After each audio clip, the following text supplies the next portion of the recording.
চাকরিহারা সুমন বিশ্বাস তিনি একেবারে সরাসরি মুখ্যমন্ত্রীকে চ্যালেঞ্জ ছুড়ে দিলেন, সেই কথা তার মুখ থেকেই আমরা শুনলাম।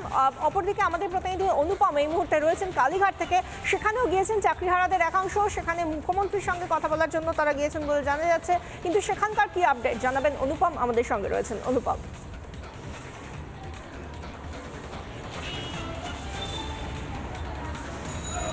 দেখো, তারা এখনো পর্যন্ত কালীঘাট থানার সামনেই রয়েছেন। মুখ্যমন্ত্রীর বাড়িতে গিয়েছিলেন, সেখানে তারা দেখা করতে চেয়েছিলেন মুখ্যমন্ত্রীর সাথে, কিন্তু দেখা হয়নি, ডেপুটেশন দিয়েছেন। যারা রয়েছেন আমি সরাসরি তাদের কাছে যাব এবং তাদের কি বক্তব্য শুনবো। আপনারা আজকে মুখ্যমন্ত্রীর বাড়িতে গিয়েছিলেন, সেখানে আপনাদের কি বক্তব্য ছিল? আপনারা বলছেন যে আপনারা যোগ্য, অথচ আপনারা স্কুলে যেতে চান কিন্তু যেতে দেওয়া হচ্ছে না, কারা আটকাচ্ছে আপনাদের? প্রথমেই বলি যে যোগ্য অযোগ্যের কথাটা, আমরা একটা যে কোনো চাকরির পরীক্ষায় বসতে গেলে একটা নির্দিষ্ট ক্রাইটেরিয়া লাগে, এই তার যোগ্যতা থাকা দরকার। তো সেই যোগ্যতাটা তো আমাদের অবশ্যই আছে, যার জন্য আমরা এসএসসি পরীক্ষাটায় বসতে পেরেছি। তো তাহলে যোগ্য অযোগ্যের প্রশ্ন এক্ষেত্রে আসছে না। আর দ্বিতীয় কথা হচ্ছে যে আমরা এখানে দাবি নিয়ে এসেছিলাম যে আমরা স্কুল যেতে পারছি না। আমাদের মাননীয় মুখ্যমন্ত্রী উত্তরবঙ্গে গিয়ে সফরে বলেছেন যে সমস্ত শিক্ষক শিক্ষিকা স্কুলে যাচ্ছেন, তাহলে ওনার কাছে নিশ্চয়ই খবর নেই যে প্রায় 1800 শিক্ষক শিক্ষিকা আমরা স্কুল যাচ্ছি না, আমরা আচার্য সদনের সামনে 1 মাসের উপর বসে আছি। তাহলে এই বার্তাটা আমরা কেন স্কুল যেতে পারছি না, যেখানে সুপ্রিম কোর্ট বা হাইকোর্ট কেউ কোথাও আমাদেরকে টেন্টেড বলেননি, আমাদেরকে অবৈধ বলেনি, এবং আমরা আবার MA ফাইল করে আমাদের ক্ল্যারিফিকেশনটা আনতে গেছিলাম, সেখানেও আমাদেরকে জাজ প্রশ্ন করেছেন গড়িয়ে যে আমরা তো আনটেন্টেড বলে এসেছি, তাহলে আমরা আবার কিসের জন্য ক্ল্যারিফিকেশন নিতে এসেছি।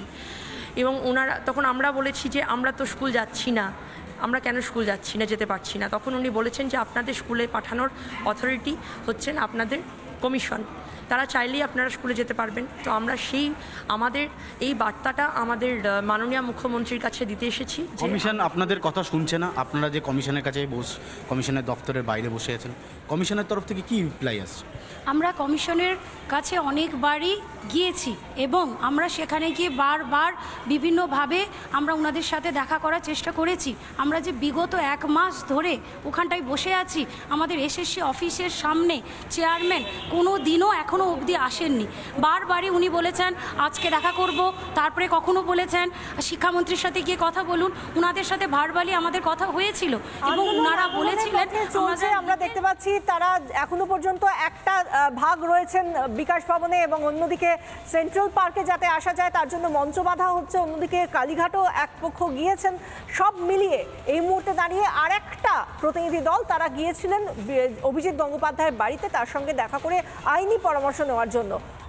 তোমাদের প্রত্যেককে ধন্যবাদ, আমাদের প্রতিনিধিদের অনুপম, পিঙ্কি এবং ঐন্দ্রিলা, তোমাদের প্রত্যেককে ধন্যবাদ। কিন্তু এই অংশটায় আমরা একবার নজর রাখবো, যেখানে আইনি পরামর্শের জন্য অভিজিৎ গঙ্গোপাধ্যায়ের সঙ্গে দেখা করতে গিয়েছিলেন চাকরিহারারা। সেখানে যাওয়ার পর অভিজিৎ গঙ্গোপাধ্যায় তিনি কি বললেন শুনুন। আশাবাদী থাকবে ওরা যদি বুঝিয়ে বলতে পারেন সুপ্রিম কোর্টকে যে এটা তাদের কোনোই দোষ নেই এই ঘটনায়, তো অথচ তারাই হয়ে গেছেন শিকার, তাহলে সুপ্রিম কোর্ট ভাবতেও পারে, কারণ ভারতের নাগরিক তো। সে কমিটি, সরকার তো কমিটির দিকে গেলই না, সরকার তো সেদিন শিক্ষকদের লাঠি এইসব মারলো, সেই জন্য আমরা গেলাম না তার কাছে। সরকার এখনও যদি মনে করেন করতে পারেন, কিন্তু সরকার কিছু করবেন বলে মনে হয় না। তৃণমূলের দুর্নীতির কারণেই তো এদের এই অবস্থা আজকে। হ্যাঁ, তো সেই জন্য রাজ্য সরকার চাইছে যে আমাদের দুর্নীতি ধরা পড়ে গেছে, আমি যতটা সম্ভব এদেরকে বিপদে ফেলে রাখবো। সেই মৌকা না, ওই রিভিউ অ্যাপ্লিকেশন করবে না, আর নতুন করে আইনি পথে কী হবে। রিভিউ অ্যাপ্লিকেশনে যদি সুপ্রিম কোর্ট মনে করে, সুপ্রিম কোর্ট শুনতে পারে।